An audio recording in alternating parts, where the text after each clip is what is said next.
2 ರೊಟ್ಟಿ ತಿನ್ನೋರು ಇಲ್ಲಿ 3 ರೊಟ್ಟಿ ಕೂಡ ತಿನ್ಬೋದು, ಅಷ್ಟು ಟೇಸ್ಟಿಯಾಗಿ ತುಂಬಾ ಚೆನ್ನಾಗಿರುತ್ತೆ.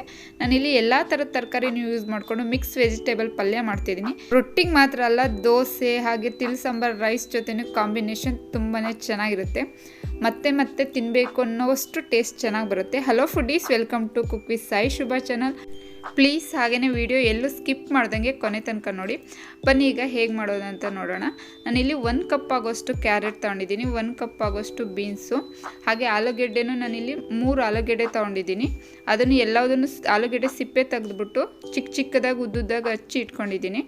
1 ಹೂಕೋಸು ತೊಗೊಂಡಿದ್ದೀನಿ, ಅದನ್ನು ಬಿಸಿನೀರಿಗೆ ಸ್ವಲ್ಪ ಅರಿಶಿನ ಹಾಕ್ಬಿಟ್ಟು ಹೂಕೋಸು ಹಾಕಿ 1 ಕುದಿ ಕುದಿಸಿ ತಗೊಂಡಿದ್ದೀನಿ. ನಾನಿಲ್ಲಿ 1 ಕಪ್ ಆಗೋಷ್ಟು ನಾನಿಲ್ಲಿ ಬಟಾಣಿಕಾಳು ತೊಗೊಂಡಿದ್ದೀನಿ, ಹಸಿ ಬಟಾಣಿಕಾಳು, ಹಾಗೆ 2 ಈರುಳ್ಳಿ, ಶುಂಠಿ, ಬೆಳ್ಳುಳ್ಳಿ, ಹಸಿರು ಮೆಣಸಿನ್ಕಾಯಿ ಪೇಸ್ಟ್ ತೊಗೊಂಡಿದ್ದೀನಿ.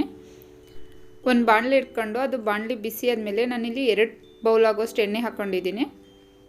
ಈ ಬೌಲಲ್ಲಿ 2 ಬೌಲ್ ಎಣ್ಣೆ ಹಾಕ್ಕೊಂಡಿದ್ದೀನಿ. ಎಣ್ಣೆ ಬಿಸಿ ಆದಮೇಲೆ ನಾನು ಶುಂಠಿ, ಬೆಳ್ಳುಳ್ಳಿ, ಹಸಿರು ಮೆಣಸಿನ್ಕಾಯಿ ಪೇಸ್ಟ್, ಇದಕ್ಕೆ 2 ಹಸಿರು ಮೆಣಸಿನ್ಕಾಯಿ ಹಾಕಿ ಪೇಸ್ಟ್ ಮಾಡ್ಕೊಂಡಿದ್ದೀನಿ. 1 ಚಮಚ ತೊಗೊಂಡಿದ್ದೀನಿ ನಾನಿಲ್ಲಿ. ಇದಿಷ್ಟನ್ನು ಹಾಕ್ಕೊಂಡು ಶುಂಠಿ ಬೆಳ್ಳುಳ್ಳಿದು ಹಸಿ ಸ್ಮೆಲ್ ಹೋಗಬೇಕು, ಅಲ್ಲಿವರೆಗೂ ಫ್ರೈ ಮಾಡ್ಕೊಳ್ಳೋಣ. ನೋಡಿ ಈಗ ಇದಾಗಿದೆ. ಇದಕ್ಕೆ ನಾನು ಈರುಳ್ಳಿನೂ ಕೂಡ ಹಾಕೋತಾ ಇದ್ದೀನಿ. ಉದ್ದುದ್ದಾಗೆ ಕಟ್ ಮಾಡ್ಕೊಂಡಿದ್ದೀನಿ ಈರುಳ್ಳಿ ಹಾಕ್ಕೊಂಡು. ಅದು ಜಾಸ್ತಿ ಏನು ಫ್ರೈ ಆಗೋದು ಬೇಡ, 1 ನಿಮಿಷ ಫ್ರೈ ಆದರೆ ಸಾಕು. ಇದಕ್ಕೇನೆ ನಾನು ಫಸ್ಟು ಆಲೂಗೆಡ್ಡೆ ಹಾಕೋತಾ ಇದ್ದೀನಿ, ಏಕೆಂದರೆ ಆಲೂಗೆಡ್ಡೆ ಲೇಟಾಗಿ ಬೇಯುತ್ತೆ ಸ್ವಲ್ಪ, ಅದಕ್ಕೋಸ್ಕರ ಫಸ್ಟ್ ಆಲೂಗೆಡ್ಡೆ ಹಾಕ್ಕೊಂಡು ಫ್ರೈ ಮಾಡ್ಕೊಳ್ಳೋಣ. 1-2 ನಿಮಿಷ ಫ್ರೈ ಮಾಡಿಕೊಂಡ್ರೆ ಸಾಕು. ಲೈಟಾಗಿ ನಾವು ಶುಂಠಿ ಬೆಳ್ಳುಳ್ಳಿ ಪೇಸ್ಟ್ ಹಾಕಿರೋದ್ರಿಂದ ತಳ ಹಿಡಿಯುತ್ತೆ, ಅದಕ್ಕೋಸ್ಕರನೇ ತಳ ಹಿಡಿದಂಗೆ ಕೈ ಆಡಿಸ್ತಾನೆ ಇರಿ. ನೋಡಿ ಇಷ್ಟು ಕಲರ್ ಚೇಂಜ್ ಆದರೆ ಸಾಕು. ಇದಕ್ಕೆ ನಾವು ಹೂಕೋಸ ಹಾಕೋತಾ ಇದ್ದೀನಿ, ಅದನ್ನು ಹಾಕ್ಕೊಂಡು ಅದನ್ನು 1-2 ನಿಮಿಷ ಫ್ರೈ ಮಾಡ್ಕೊಳ್ಳೋಣ.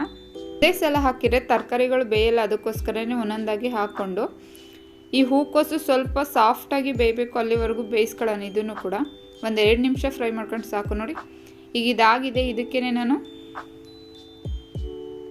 ಕ್ಯಾರೆಟು ಬೀನ್ಸು ಎರಡನ್ನೂ ಕೂಡ ಹಾಕ್ಕೊಂಡಿದ್ದೀನಿ. ಎಲ್ಲನೂ ಉದ್ದುದ್ದಾಗೆ ಕಟ್ ಮಾಡ್ಕೊಂಡಿದ್ದೀನಿ ನಾನು ಸಣ್ಣಕ್ಕೆ.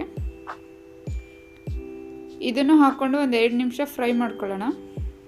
ನಿಧಾನಕ್ಕೆ ಮಿಕ್ಸ್ ಮಾಡ್ಕೋಬೇಕು, ಜೋರಾಗಿ ಮಿಕ್ಸ್ ಮಾಡೋಕ್ಕೆ ಹೋಗ್ಬಿಡಿ, ಹೂಕೋಸು ಇಲ್ಲಾಂದರೆ ಕಲಸೋಗುತ್ತೆ, ಅದಕ್ಕೋಸ್ಕರನೇ ಹೇಳ್ತಿರೋದು. ನಿಧಾನಕ್ಕೆ ಮಿಕ್ಸ್ ಮಾಡ್ಕೊಳ್ಳೋಣ.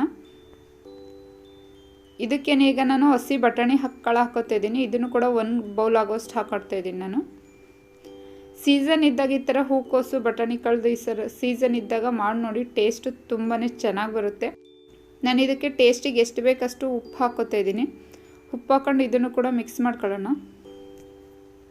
ಹಾಗೆ ಫ್ರೆಂಡ್ಸ್, ವಿಡಿಯೋ ಯಾರ್ಯಾರೆಲ್ಲ ನೋಡ್ತಾ ಇದ್ದೀರಾ ಪ್ಲೀಸ್ ಲೈಕ್ ಮಾಡಿ, ಫ್ಯಾಮಿಲಿ ಆ್ಯಂಡ್ ಫ್ರೆಂಡ್ಸ್ಗೆ ಶೇರ್ ಮಾಡಿ, ಹಾಗೆ ಸಬ್ಸ್ಕ್ರೈಬ್ ಕೂಡ ಮಾಡ್ಕೊಳ್ಳಿ. ಹಾಗೆ ಬೆಲ್ಲೈಕನ್ ಕೂಡ ಕ್ಲಿಕ್ ಮಾಡಿ, ನಾನು ಹಾಕೋ ವಿಡಿಯೋದು ನೋಟಿಫಿಕೇಷನ್ ಫಸ್ಟೇ ಬರುತ್ತೆ. ಈಗ ಇದನ್ನು ಮುಚ್ಚಿ 5 ನಿಮಿಷ ಹಾಗೆ ಬೇಯೋದಕ್ಕೆ ಬಿಟ್ಬಿಡೋಣ. ನೀರೇನು ಹಾಕೋಕ್ಕೆ ಹೋಗ್ಬಿಡಿ, ಉಪ್ಪು ಹಾಕಿರೋದ್ರಿಂದ ಅದೇ ನೀರು ಬಿಟ್ಟಿರುತ್ತೆ. ನೋಡಿ ಈಗ ಒಂದ್ಸಲ ಚೆನ್ನಾಗಿ ಮಿಕ್ಸ್ ಮಾಡ್ಕೊಳ್ಳೋಣ. ಈಗ ಆಲ್ರೆಡಿ ಇದು ಒಂದು 75% ಬೆಂದಿದೆ ಎಲ್ಲದೂ. ಇದಕ್ಕೆ ಡ್ರೈ ಮಸಾಲ ಹಾಕೊಳ್ಳೋಣ. ಮಿಕ್ಸ್ ಮಾಡಿಬಿಟ್ಟು ಒಂದ್ಸಲ ಎಲ್ಲದನ್ನು ಡ್ರೈ ಮಸಾಲ ಹಾಕೊಳ್ಳೋಣ. ಇದಕ್ಕೇ ನಾನು ಇಲ್ಲಿ 1 ಸ್ಪೂನ್ ಆಗೋಷ್ಟು ಖಾರ ಪುಡಿ ಹಾಕ್ಕೊಂಡಿದ್ದೀನಿ. ಖಾರ ನೋಡಿ ಹಾಕ್ಕೊಳ್ಳಿ, ಜಾಸ್ತಿ ಕಮ್ಮಿ ಮಾಡಿ ಹಾಕೋಬೋದು. ಇದಕ್ಕೊಂದು ಅರ್ಧ ಸ್ಪೂನ್ ಆಗೋಷ್ಟು ಧನಿಯಾ ಪುಡಿ, 1/4 ಸ್ಪೂನ್ ಆಗೋಷ್ಟು ಅರಿಶಿನ ಪುಡಿ ಹಾಕ್ಕೊಂಡಿದ್ದೀನಿ ನಾನು. ಹಾಕೊಂಡು ಇದನ್ನು ಕೂಡ ಚೆನ್ನಾಗಿ ಒಂದ್ಸಲ ಮಿಕ್ಸ್ ಮಾಡಿಕೊಂಡು 1-2-3 ನಿಮಿಷ ಫ್ರೈ ಮಾಡ್ಕೊಂಡು ಸಾಕು. ಖಾರ ಅದಕ್ಕೆಲ್ಲ ಮಸಾಲೆ ಹಿಡಿಯೋ ಥರ 1-2 ನಿಮಿಷ ಫ್ರೈ ಮಾಡ್ಕೊಂಡ್ರೆ ಸಾಕು. ನಿಧಾನಕ್ಕೆ ಮಿಕ್ಸ್ ಮಾಡ್ಕೊಳ್ಳಿ, ಜೋರಾಗಿ ಮಿಕ್ಸ್ ಮಾಡೋಕ್ಕೆ ಹೋಗಬೇಡಿ. ನೋಡಿ ಈಗ ಇದಾಗಿದೆ. ಇದಕ್ಕೆ ನಾನು ಸ್ವಲ್ಪ ಲಾಸ್ಟಲ್ಲಿ 1/4 ಟೇಬಲ್ ಸ್ಪೂನ್ ಆಗೋಷ್ಟು ಗರಂ ಮಸಾಲ ಹಾಕ್ಕೊಂಡು ಮಿಕ್ಸ್ ಮಾಡ್ಕೊತಾ ಇದ್ದೀನಿ. ಫ್ಲೇವರ್ ಚೆನ್ನಾಗಿ ಬರುತ್ತೆ ಅಂತ, ಇದು ಆಪ್ಷನಲ್ಲು. ಬೇಕು ಅಂದರೆ ಗರಂ ಮಸಾಲ ಹಾಕ್ಬೋದು, ಇಲ್ಲಾಂದರೆ ಸ್ಕಿಪ್ ಕೂಡ ಮಾಡ್ಬೋದು. ಹಾಕ್ಕೊಂಡು ಒಂದ್ಸಲ ಚೆನ್ನಾಗಿ ಮಿಕ್ಸ್ ಮಾಡ್ಕೊಳ್ಳೋಣ.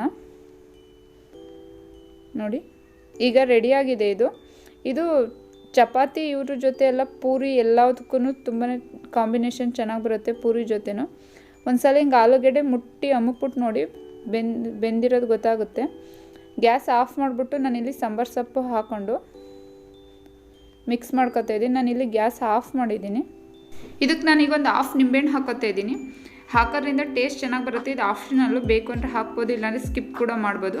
ಹುಳಿ ಖಾರ ಎಲ್ಲದೂ ಚೆನ್ನಾಗಿ ಬರುತ್ತೆ ಟೇಸ್ಟ್, ಅದಕ್ಕೋಸ್ಕರ. ಮಕ್ಕಳು ವೆಜಿಟೇಬಲ್ಸ್ ತಿನ್ನಲ್ಲ ಅನ್ನೋರ್ಗೂ ಕೂಡ ಮಾಡಿಕೊಡಿ, ಇಷ್ಟಪಟ್ಟು ತಿಂತಾರೆ. ತುಂಬಾ ಟೇಸ್ಟಿಯಾಗಿ ತುಂಬಾ ಚೆನ್ನಾಗಿರುತ್ತೆ, ಎಲ್ಲರೂ ಇಷ್ಟಪಡ್ತಾರೆ ಮನೇಲಿ. ಎಲ್ಲರೂ ಡಿಫ್ರೆಂಟಾಗಿರುತ್ತೆ ಟೇಸ್ಟು. ಇದ್ರ ಜೊತೆಗೇ ಕ್ಯಾಪ್ಸಿಕಮ್ ಹಾಗೆಯೇ ಪನ್ನೀರು ಕೂಡ ಹಾಕೊಂಡು ಮಾಡಿದರೆ ಟೇಸ್ಟ್ ಇನ್ನೂ ಚೆನ್ನಾಗಿ ಬರುತ್ತೆ. ಹಾಗೆಯೇ ತುಂಬಾ ಚೆನ್ನಾಗಿರುತ್ತೆ ಟೇಸ್ಟು. ಮಾಡಿ ನೋಡಿ ಹೇಗಿತ್ತು ಅಂತ ಕಮೆಂಟ್ ಬಾಕ್ಸಲ್ಲಿ ಕಮೆಂಟ್ ಮಾಡಿ.